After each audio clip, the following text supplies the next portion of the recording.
Good evening, everybody. Kevin J. Johnston here. This is the Real Estate and Money Show that plays every single Thursday night at 9 p.m. Eastern Time. And tonight we're going to talk about your credit score and how to protect your credit score, how to not harm yourself. I think is more importantly what the credit score thing is all about for tonight's show. I mean, I really want to make sure that we're delving deeply into what is both right and wrong with the FICO score system that we have in Canada and the United States. I'm sure many of you have gone out to apply for loans at some point in the past, and you've probably been denied at some point in the past. I think all of us have at some point. And with being denied a loan or just an opportunity even to rent, it's soul crushing. It's heartbreaking. And typically you have no idea why you've been crushed, why you can't get that loan, why you cannot rent that place, why you can't get the car lease that you want, why you can't get a simple $500 credit card. These are things that are very important to understand. Now, I don't have all of the answers because unfortunately, FICO score algorithms are quite hidden from the public. They don't really tell us what they're basing all the positive stuff on, but I do have some of what to do. However, even though I don't have all the positive stuff that you can do, I've got the vast majority of the negative stuff that you can avoid to keep your credit score in good standing. So first things first is you want to talk about how you can find out what your credit score is. There are two major corporations in North America that people will go to check your credit score when you're applying for anything, any kind of credit whatsoever, or any kind of lease or rent. All right, that would be Equifax, EQUIFAX, Equifax.com in Canada. It's .ca. And the other one is TransUnion. Now, as far as I am concerned, these are criminal entities. What they do is they give you a credit score, but you never ask them to. Isn't that strange? They have your entire credit history that you never asked them to create. They have a credit score for you that you never asked them once to keep on. They're keeping records on your spending habits that you've never given permission for them to do. But somehow, if you've got a social security number in the States or a social insurance number in Canada, somehow they will know that you have these very things. So how do we combat this nonsense? And it is nonsense. All right. For TransUnion and for Equifax, all of you have to find out what your FICO score is. It goes, I think as low as 300, it goes all the way to 950.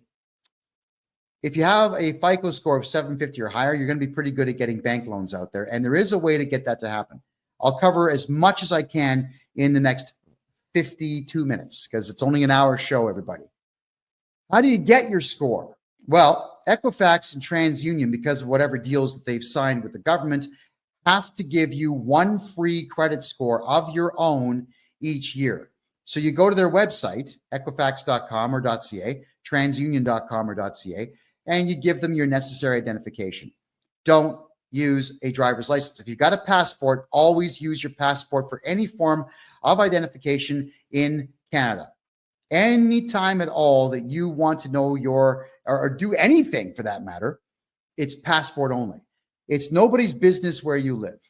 I know that a lot of you out there don't think that you've got the right to have your driver's license go to a PO box, and many of you can't afford to have one, but maybe 10 or 20 friends should all get together and have a PO box, split the cost, and send your driver's license there, just so that there is nobody spying around your house looking for what you got.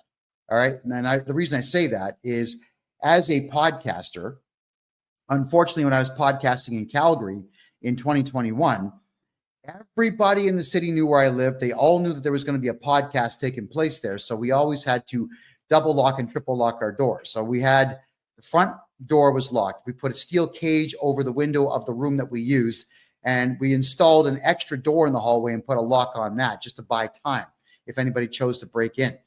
It sucks when people know where you live. So don't let anyone know where you live. But you are allowed to get yourself that free credit score, and you got to find out everything on that credit report that is harming you. Now, you have the right to object to everything on your credit score when you get it. Now, don't be silly and object to everything at the same time. What you got to do is you got to pick on small stuff. So what you got to look out for is late payments on credit cards. You got to look out for a bill you didn't pay and figure out who it was you didn't pay it to. You got to look for what's called the R9. R9 is when you just completely abandon a debt. All right. How do these things get there? Well, people that you didn't pay will put it there. Sometimes people you don't like will put it there to damage your credit score, damage your reputation. So you want to begin writing simple letters, send them registered mail to Equifax saying that you have no idea what that is.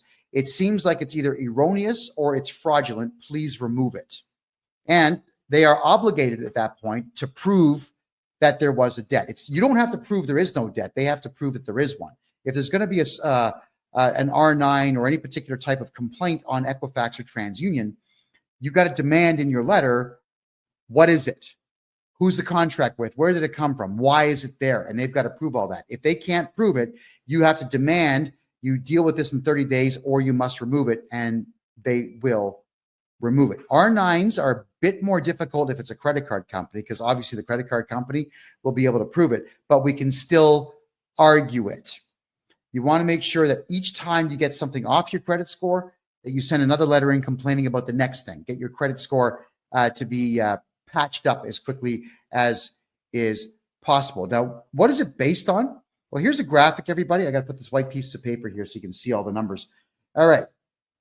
30% of your credit score is based on the amounts that are owed. 10% is on new credit that you acquire. 15% is the length of your credit history. I'll move the microphone here. 10% would be credit mix. It's not really defined all that well. And 35% will be your payment history. Okay, where do we begin with this? Let's say you just are starting off in life and you want to build some credit. How do you do it? Well, you would apply for a simple credit card, get yourself the minimal amount, which is a $500 credit card. They usually will just give those out to everybody. They really will. Go to a bank machine, take a cash withdrawal, hide the money somewhere. A week later, pay it off. Do it again, pay it off. Do it again, pay it off. Just keep doing this. So while you're taking cash withdrawals on your credit card, now don't make purchases because you got to pay for the purchase. You're taking out cash and you're going to put it back on. Yes, you're going to pay a transaction fee, depending on the machine, $1, $5. It's going to be something like that, but you're building credit. You're building a history of paying your bills to a major creditor. Then you'll go to a bank, you'll open up a bank account, and you'll ask for a very small bank loan. Let's say $1,000. Why? Oh, it's for school and I got to buy a laptop. Oh, okay, that's fine. They'll get it to you. Don't spend it. Put the money in a hidden, hide the money somewhere that no one's going to find it. Make 3 payments and then go pay it off. Now you got to ask for $2,000. Repeat the process. Make 3 payments and then pay it off. Don't spend the money, because then you have to go out and earn that money. And now what you're doing for your credit score is you're building credit score points up. And it works. Eventually you'll get a $5,000 loan, then 10, then 20. You're going to keep doing this until you actually need to borrow on something in the future that will improve your life. Like, let's say a car, a truck. Don't buy those. They depreciate. Better yet, a house. Or you could lie and say you need a loan to buy a house, but then just go ahead and buy a ton of Bitcoin. And when the Bitcoin appreciates, pay off the loan. All right. You always want to make sure that if you're building credit, that you're constantly paying these loans and these credit card debts off. And it's all about borrowing money, not spending it, and then paying it off within a timely fashion, we'll call it, within a good period of time. But what they don't tell you is, let's go back to this chart here, is that new credit is only 10%. All right. So it's only 10%, but 35% is your payment history. So if you get small amounts of credit here, like 10%, and then here, you get 35% based on your actual payment history, 45% of your credit score could be based on your decision to take money out on your credit card and pay it off, take out small bank loans, and pay them off. Amazing, isn't it? 45% of your FICO score is based on you gaming the system. Hey, I wish they told us that. They should teach us this in school, but they don't, because they want you in debt. I want everybody watching this show to make money, get bank loans, and be out of debt. That's what I want. So I'm telling you that you got to pay attention to the fact that 45% of your FICO score is going to be based on you borrowing money and paying it off. You do it forever, for your entire life, starting from the day you become an adult till the day you die. Keep building the FICO score. Now, why would you want to do this for your entire adult life? Well, you didn't hear this from me, but let's say by the time you're 60 years of age, you've had enough of society, you've had enough of human beings, you've had enough of working, you've had enough of everything. Let's say you've got a really good FICO score, like an 820. You could walk into a bank at that point and say, hey, I got an 820, I've got no R9s, I'm really good with my credit. You could take a bank loan for, let's say, 300, 350, and then go to, I don't know, Vietnam, Thailand, and live like a king. Don't bother paying it back. So what you're doing here is you're building your credit up to the point where you can just borrow a huge amount of money and retire. There you go. I'm not saying you should do that, and I'm not saying you should aspire to rip people off, but I'm saying you've got the option to do it should you decide that's the way that you want to get yourself into retirement. Why would you want to do that? Well, because Canada Pension Plan is going to be empty by 2032, so it's not like you're going to get a pension, and it's not like Social Security is going to be doing any better. I think, personally speaking, that the Social Security in the United States is going to be empty by 2040. I don't see a way to keep it afloat. It's a big Ponzi scheme, and it's running out of money. And now that all the illegals are going to be collecting it, good luck, America. So you're paying all these taxes into this system, and you're not going to benefit from it. So why not have the adult plan to have that money ready to be able to be borrowed by the time you hit that age, so you can disappear with that money? I mean, look, when a bank gives you a loan, it's not like they're taking money from the system and giving it to you. They are creating it right there on the spot. It's called fractional reserve banking. So when you get a bank loan from the bank, they put a lien on your property, but they just create the money. It just gets created from nothing. So let them create $350,000 for you when you're retiring, and then go somewhere else and spend it. Enjoy life. Live it up. You've earned it. Right? So if you've been paying into the tax system, which I don't recommend you do, I recommend you hire me to be your tax guy and not pay tax. But if you've been paying tax or paying into the system all these years, benefit from it.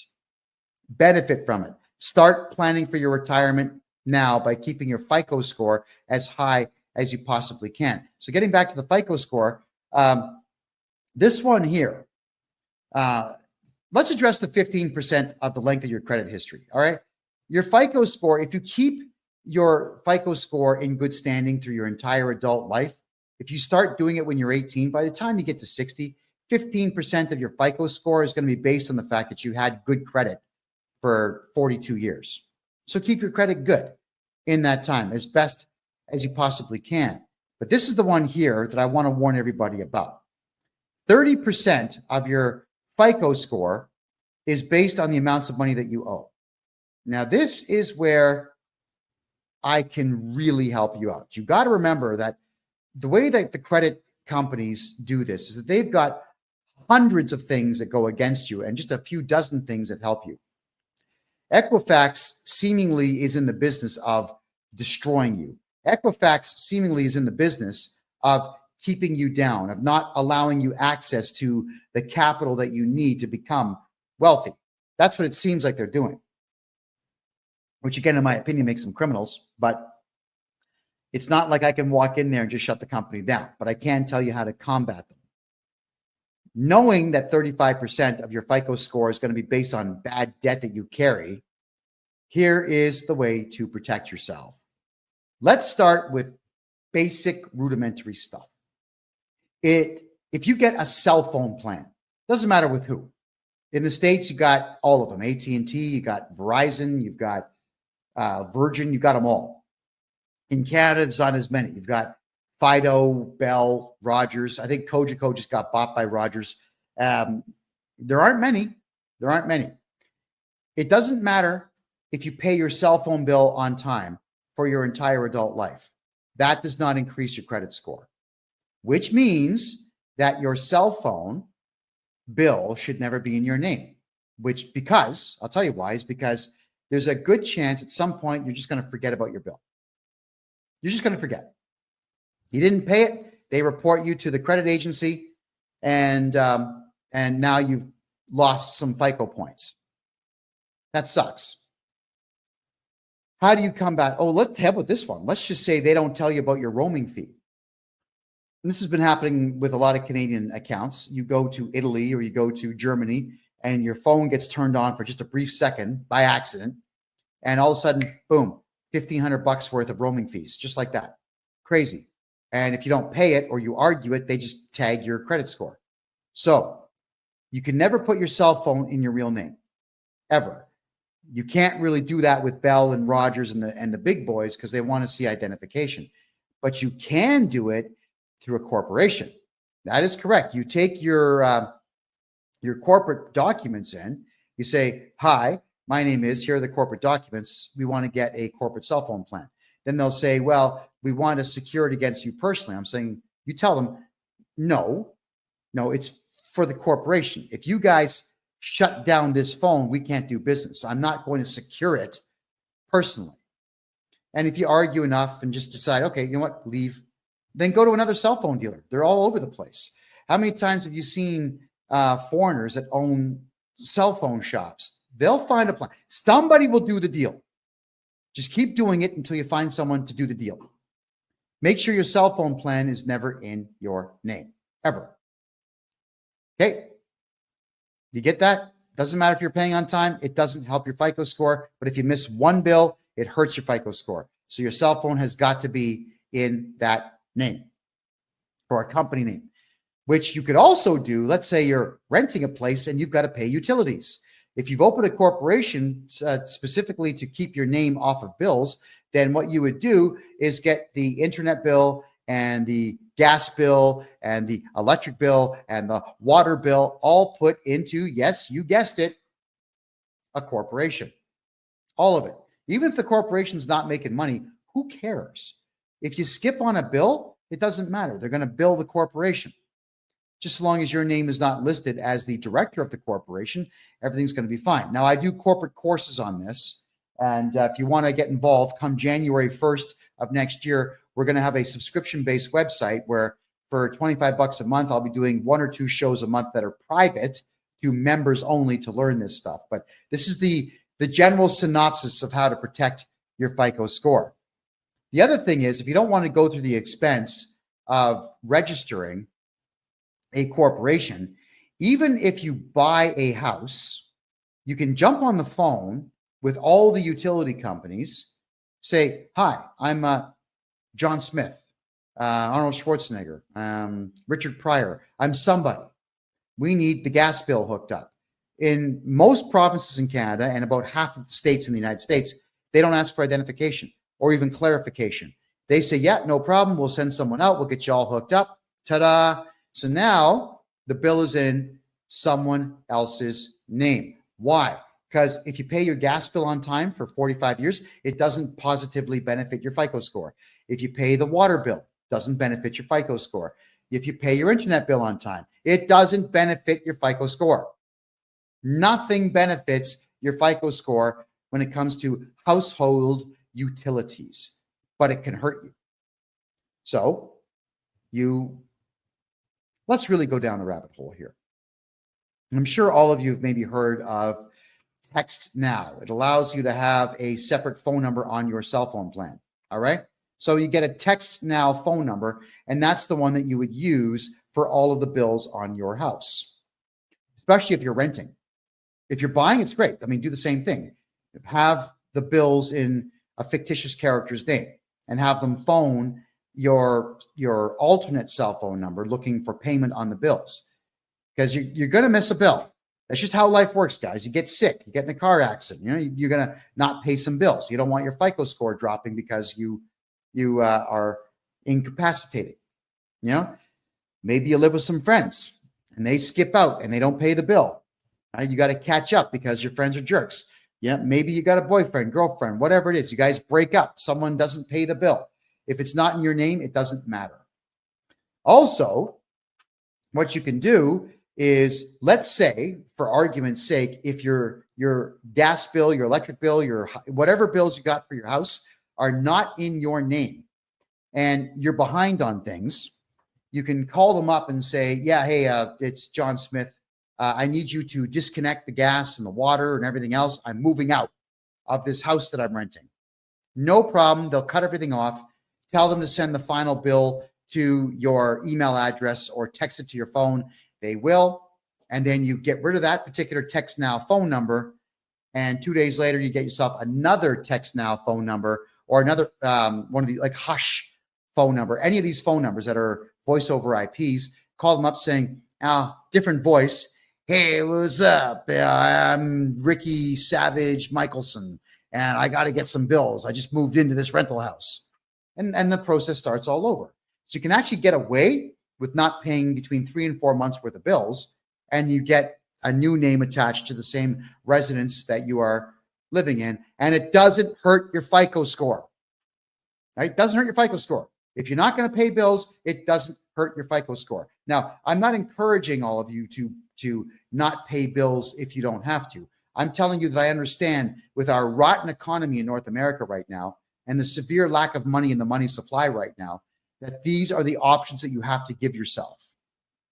So FICO score, protect it by making sure the house bills are not within it. If at all, if you can avoid anything, if you can avoid using your real name on anything, you have to avoid using your real name wherever you possibly can. The driver's license is usually where you all get screwed. When you use a driver's license as identification and it's got your home address on it, whoever wants to harm your FICO score can do it.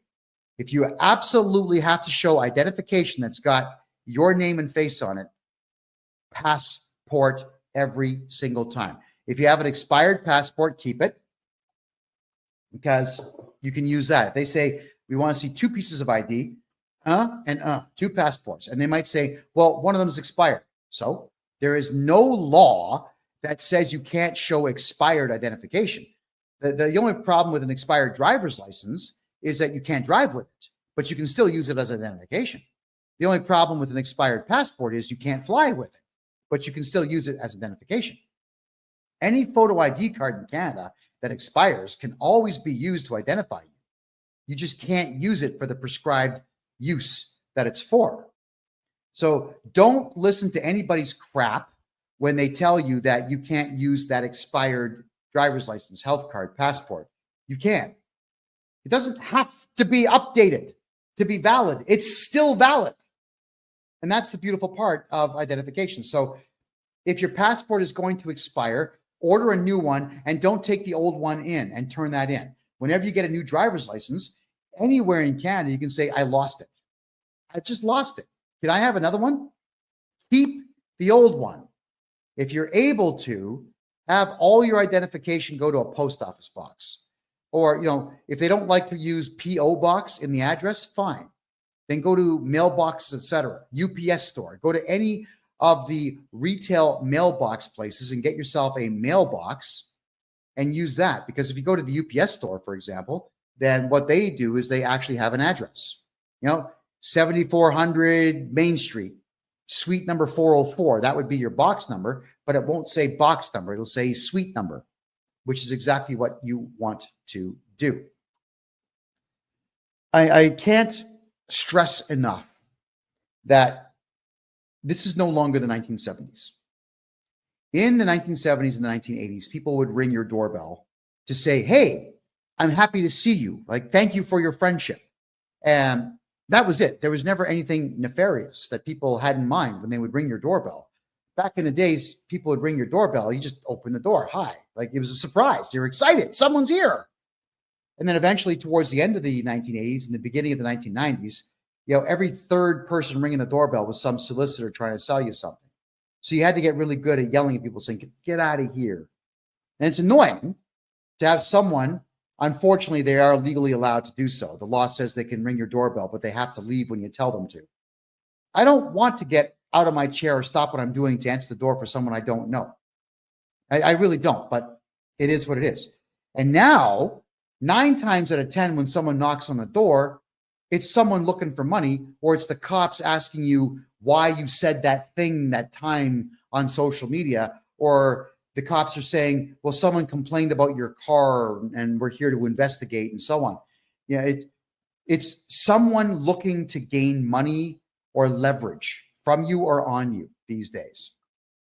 So unfortunately, with the way the world is these days, you want to make sure that nobody has access to your front door anymore. This is not to do with your FICO score. This is just you personally protecting yourselves. If you have the means to build a cage in front of your front door these days where someone has to enter the cage to get at your front door, I strongly recommend that.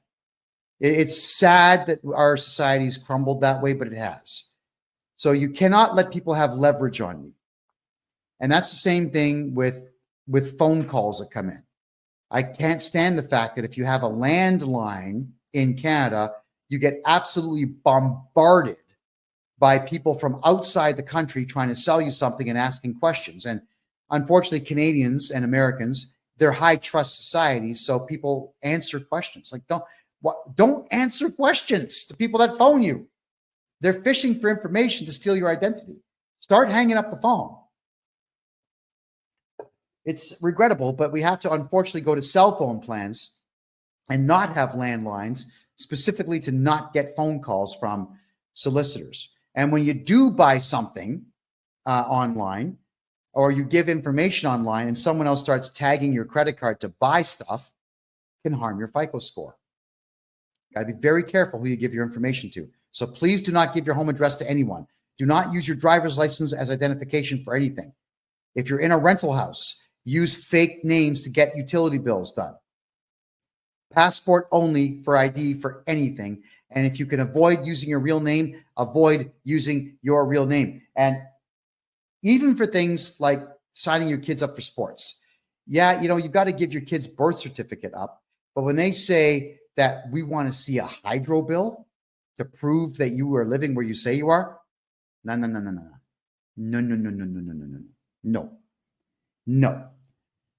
I want all of you to change how you think. Everybody out there, you have to assume everyone out there is a scumbag and everyone out there is going to try to steal from you. And like, I went through this nonsense in the province of Ontario with the Ontario Lacrosse Association, run by 2 very animalistic savages who were harming children. And I exposed them in the book I wrote, Lacrosse is Dead, which is free on my website, by the way. And in there, what they would say is that if you were going to sign your child up to play lacrosse in my hometown, Mississauga, that you had to prove you lived in Mississauga. Why? What does it matter? What if you lived on the border in the next town over called Oakville?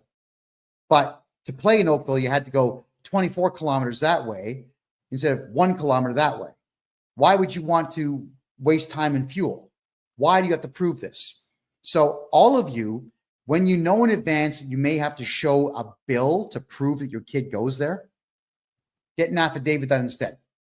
Write up an affidavit. Hi, my name is, I'm of this age, and this is to certify that I live in the province of Ontario and the city of Mississauga in the community of Arundel, Meadowvale, Cooksville, Heartland, whatever. I live in the city of Toronto in Scarborough. You don't have to give your address, because if you're swearing this in and having an affidavit stamped in Canada and the United States, it's just like you testified in court. They've got no choice but to accept it. And if they don't, you can do what? File a lawsuit. That is correct. The problem with the Ontario Lacrosse Association, and again, it's all in my book, is that they were taking the birth certificates and they were taking your home address and they were selling the information. They were selling your information to others.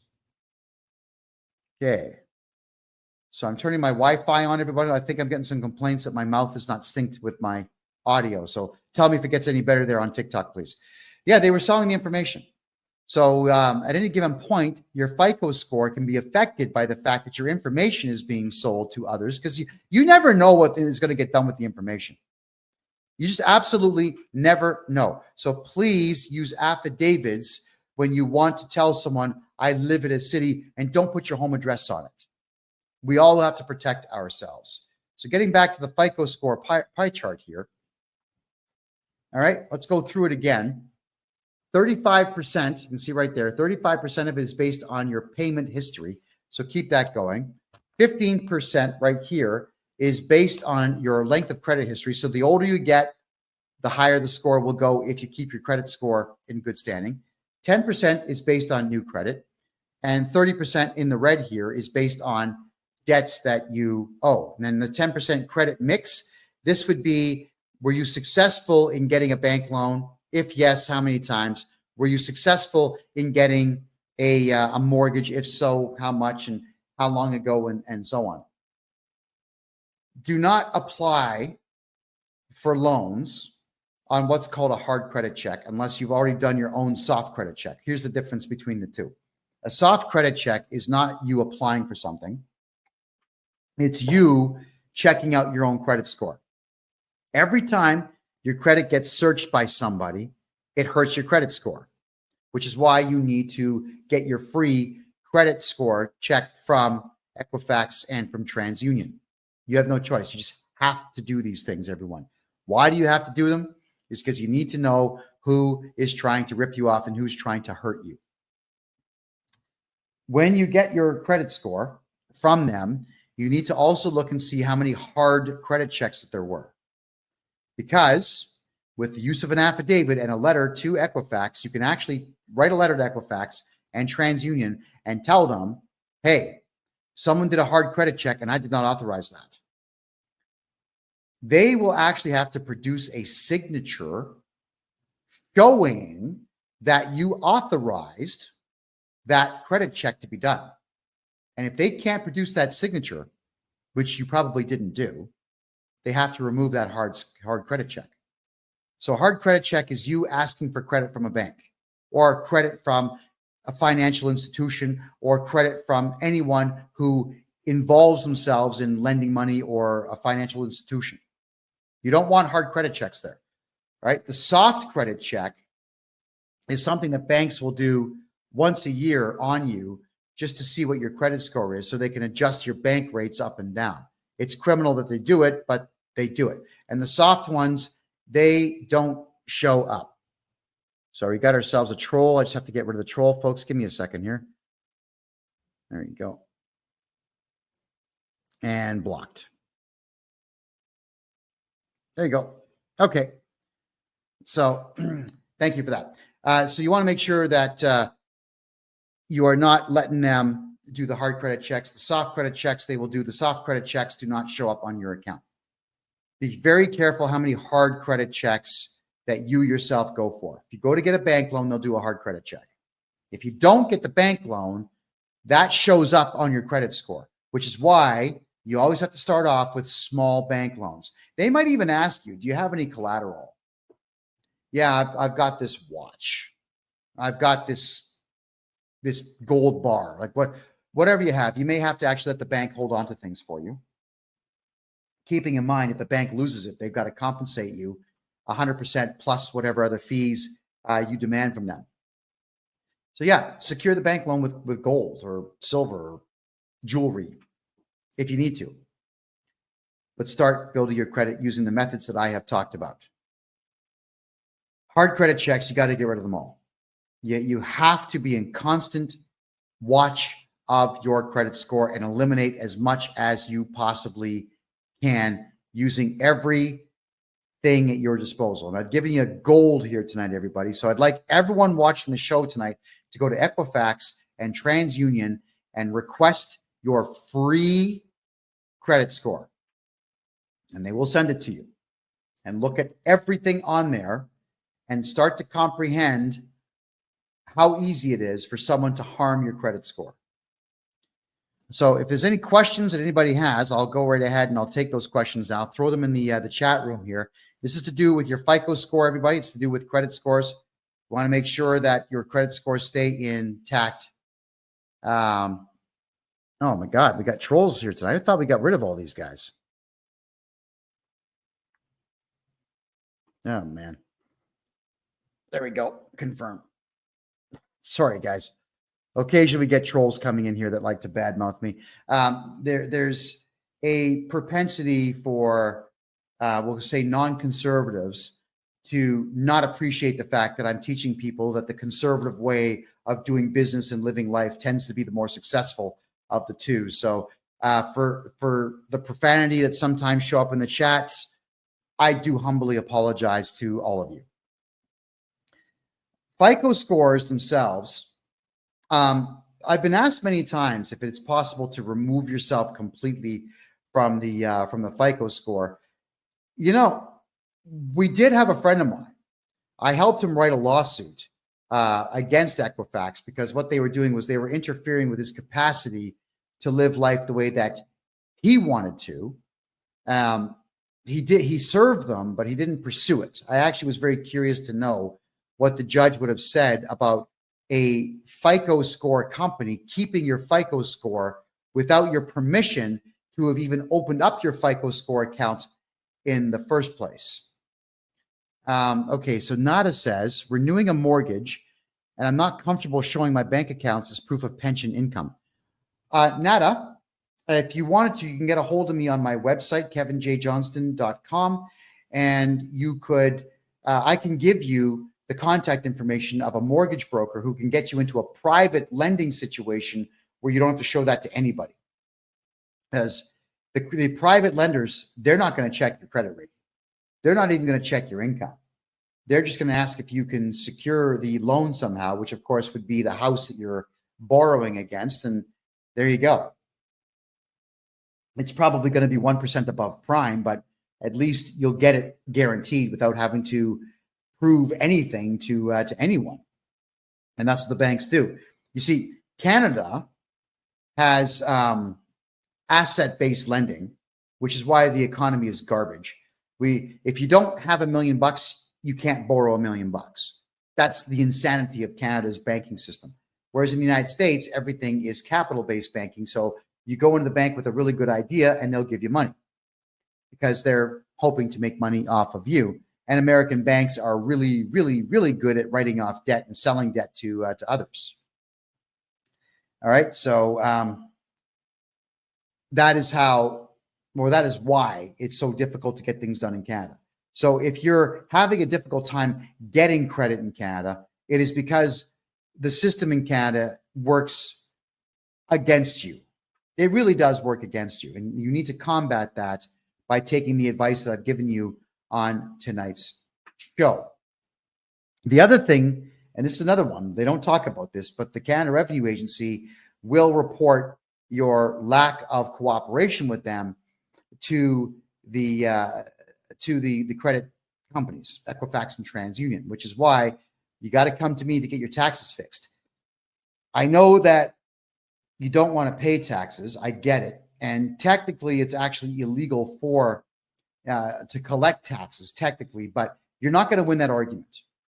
If you're going to pull the free man on the land stuff, the sovereign citizen stuff, you're going to lose. So what we got to do is make sure your taxes are done properly.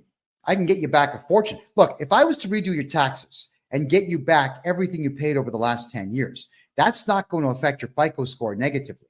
But if you don't do your taxes for 10 straight years and you ignore them for 10 straight years, you better believe that will affect your FICO score.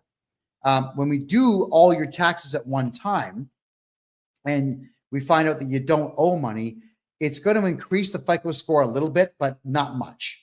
It's not like the CRA is going to report to the credit agencies saying, oh, yeah, now he did his taxes, remove that, please. That's not what they do. That's why you have to be in constant contact with Equifax and TransUnion to be able to reverse the damage that's being done on your credit score. So to be able to remove yourself from the whole credit score thing is not something that I have pursued yet, but I'm sure at some point we're going to be able to figure that out. I'm sure there's case law somewhere in the world where that has been done. And if anybody out there knows the case law, send it to me and I'll read it and I'll interpret it and then I'll get another interpretation on it and then we will talk about it on this show. So everyone, FICO scores, very important. And for the next 15 minutes, what I will do is I'm going to recap what I've talked about in the last 45 minutes. So for those who are joining us late here, you'll get a chance to hear what I have to say on this.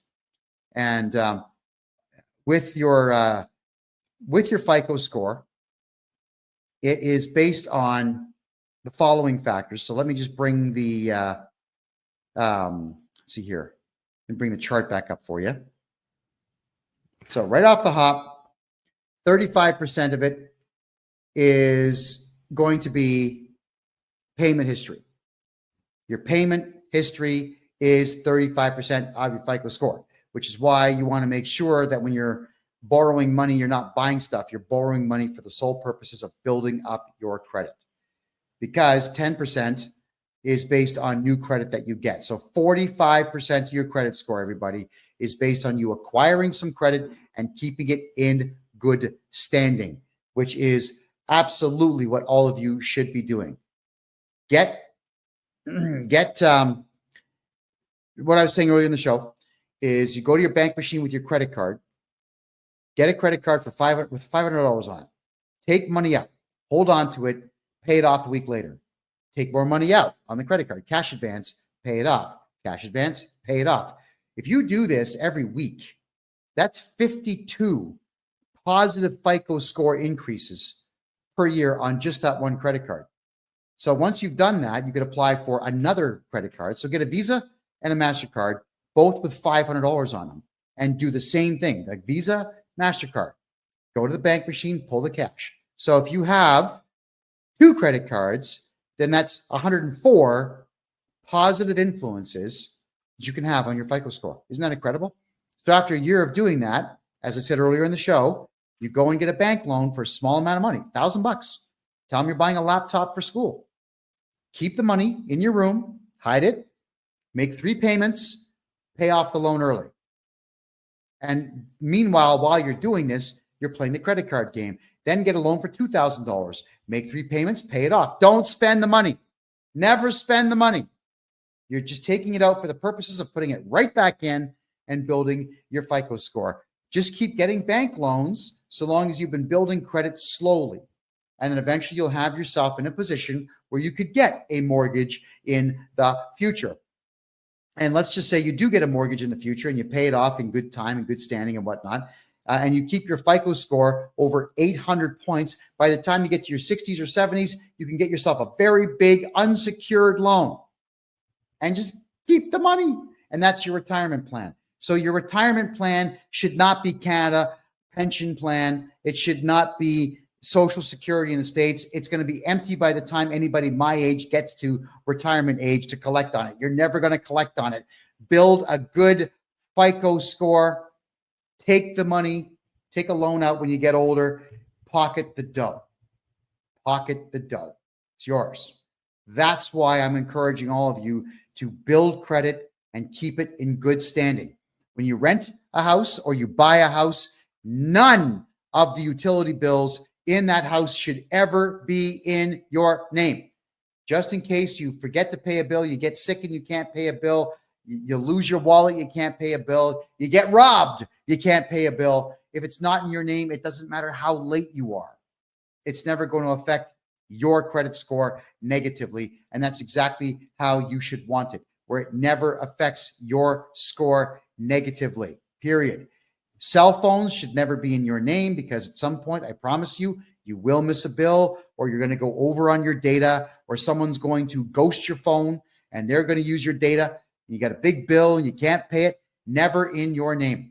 And if that means that you need to get prepaid phones, then so be it. Not a problem. And for those who want to buy a property here in Panama, everybody, get a hold of me on my website, kevinjjohnston.com. Now, how do you not use your name when you're getting bills? In Canada, it's real easy. When you phone up saying, hey, from an alternate phone number, like a hush phone number or a text now phone number. Hey, what's up? My name is Billy Joe Jim Bob Barker. and I would like to have gas in this house. I'd like to have water in this house. I'd like to have internet in this house. So my name is Billy Joe Jim Bob Barker, and the address is 123 Jason Street. Come and install it, and they will, because the utility companies, they're all greedy. They'll just come and install it. Never in your name. Never in your name. Because, and I don't like to encourage this, but I'm just saying, in case you have to book it fast, you got to move out fast, just get out, and you don't have to pay those bills. Hotmail's free, Gmail's free. Whenever they ask for an email address, give them an email address. It's like not fake. It's valid, but that's the one that you're going to use for those particular sets of bills. And that way your FICO score never gets hurt because you have missed bills or you skipped out on bills. It's a rough world out there. It's a very rough world out there. And quite frankly, with the nasty and useless service I've gotten in the past from Enbridge, Gas in Canada, from EnerSource, from all these companies, from Bell Canada for phones and whatnot, I don't care about them. These are multi-billion-dollar corporations that are multi-billion dollars corporations, not because they're good at what they do, but because they were established more than 100 years ago. So they've had 100 years to amass wealth. That's what it is. And do I care that the founders of the company may not like the fact that I'm not paying the bill? They've been dead for maybe 50 years. Who gives a crap? I don't care about massive conglomerate companies. My job is I help the little guy. I've been doing that for a very long time. And I help people retain their tax dollars, get their tax dollars back, not pay taxes and not pay bills that are going to interfere with their FICO score and their credit score in the future. And Shooker, if you haven't done your taxes in 10 years, it's okay. Get a hold of me. I'll get them all done for you at one time, and you're not going to pay a penny to the CRA. That's a promise. Get a hold of me, and we'll get them done. My name, KevinJJohnston.com. Let's wipe out your tax bill. And in fact, I prefer it when someone hasn't done their taxes for 10 years because I can get that tax return done in about 3 days. You're going to owe no money. It's going into the CRA, and that'll be the end of it. All right. So that's how it all works. Awesome. Okay. Next here, I'm just having a quick look at the questions now. All right. Moon Goddess is asking, shouldn't credit scores be irrelevant since financial institutions go into our QV accounts that are all caps? That's free man stuff, Moon Goddess, and that stuff may work if you are an absolute expert in it, but for the most part, it doesn't work, and I wouldn't count on that. What I would do is play their game in their arena, keep your FICO score as high as you possibly can, and you're going to be just fine. All right, stay away from the free man on the land, people. Okay, guys, they're going to hurt you, not help you. That's the big problem with the free man on the land stuff is you've got individuals who think they've got some magical solution, and they don't, using magic words, like sprinkling fairy dust on your paperwork and it goes away. It's not how it works. Do it my way. My way is I know the law. I've studied tax law for 40 years and criminal law for 20 years and civil law for 20 years. I know what I'm doing. We use the law and the rules of the land against them. Do it that way. How do you become a millionaire farmer? Not in Canada. But if you are a farmer and you contact me, the Canada Revenue Agency expects farms to lose money for at least a decade. So I can make sure your farm loses money and you don't pay tax. At least I can do that for you. So maybe on the years where you make $400,000 or $500,000 on a harvest, you can keep it all instead of paying tax. You know, that's the part I don't get is farmers feed entire cities. It's true. They do. So why would you want to put farmers in a position where they can't feed cities? I can't stand the idea of farmers being taxed. I actually think out of the one profession in the entire country that should be completely tax exempt, it would be farmers who sell to Canadian distributors to make sure that Canadians eat. I honestly do believe that, which is why if you are a farmer or you work in a farm or you know farmers, tell them to stay away from the company called FBC. It stands for Farm Business Consulting. They are crooked as hell, and they have absolutely destroyed hundreds of farms all over the country by over-reporting earnings that farmers are making. They really are a disgusting bunch of people. They suck at what they do. What they are is that they're franchise holders in taxes. They're not actually accountants, and they suck at what they do. So yeah, that's my personal view on farms. And whenever farmers contact me to do their taxes, I absolutely make sure they pay zero taxes. I do about 4 times the amount of work on a farmer that I would do on a regular account, because I want to make sure that farmer stays in business.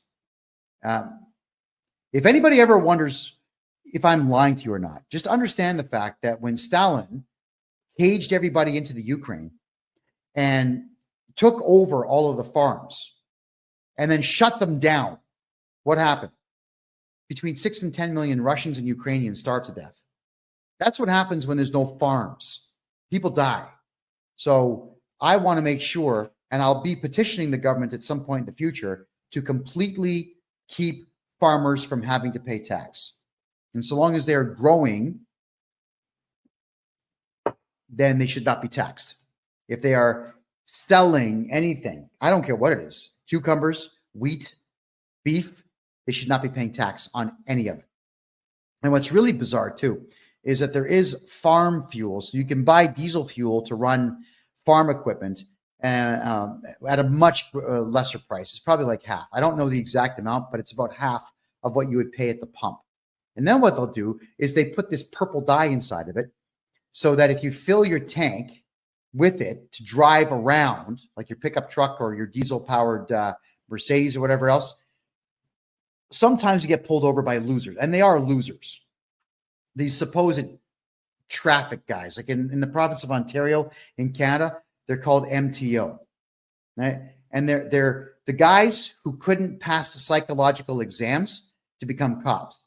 So instead, they sit in these cars that have sirens on the top and cherries, and they'll pull you over saying, well, I work with the MTO, and I'm going to take your license plate. And they actually will go inside your gas tank and pull it out and see if the gas is purple. And if it's purple, they'll write you this massive $1,000 fine for using farm fuel for your vehicle. So how do you beat that? 2 gas tanks. That's what you do. You have 1 gas tank, which is the main one, partition it, put some regular gasoline into it that you never burn, and have a secondary fuel tank in there and use farm fuel. There you go. There's some help for you right there. All right. So keep in mind, everyone, you got to protect that FICO score.